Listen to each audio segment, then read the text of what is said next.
আপনাদের যে প্রধান দাবি বাংলাদেশ গেজেট অনুযায়ী যে স্যালারি সেটা মেনে নেওয়া হয়েছে। বাংলাদেশ গেজেট অনুযায়ী যে স্যালারি সেটা মেনে নেওয়া হয়েছে। আপনাদের টোটাল স্যালারি হবে 12,500।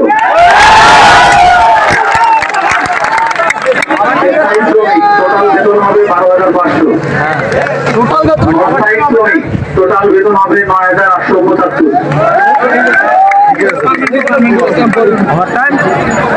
এখন থেকে কোনো ফিক্সড রেট থাকবে না।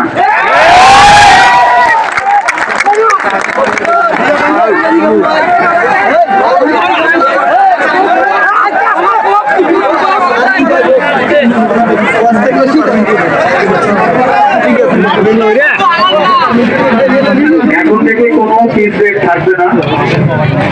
2 নম্বর পয়েন্ট হচ্ছে ইপিএফ এর মতো টার্গেট নীতিমালা অনুযায়ী পরিচালিত হবে।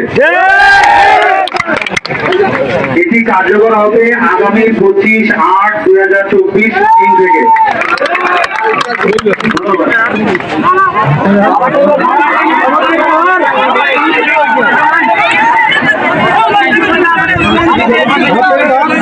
আর্থিকালি ছুটি ওভারটাইম এগুলো কি কিছু বলা হয় নাই?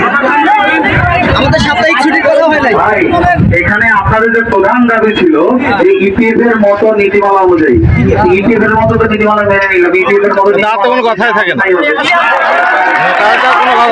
কিভাবে সলিউশন দিব? আপনারা তো বলছেন যে আমাদের ইপিএফ এর নীতিমালা অনুযায়ী পরিচালিত হবে, তাহলে মেনে নিচ্ছি। হ্যাঁ, সব সব ওইভাবেই হবে। এখানে তো স্পষ্ট আমরা বলেছি যে ইপিএফ এর মতো টার্গেট আর কোনো কথাই নেই। পরিচালিত হবে। এখানে তো সব ক্লিয়ার এবং এটি আগামীকাল থেকে কার্যকরী।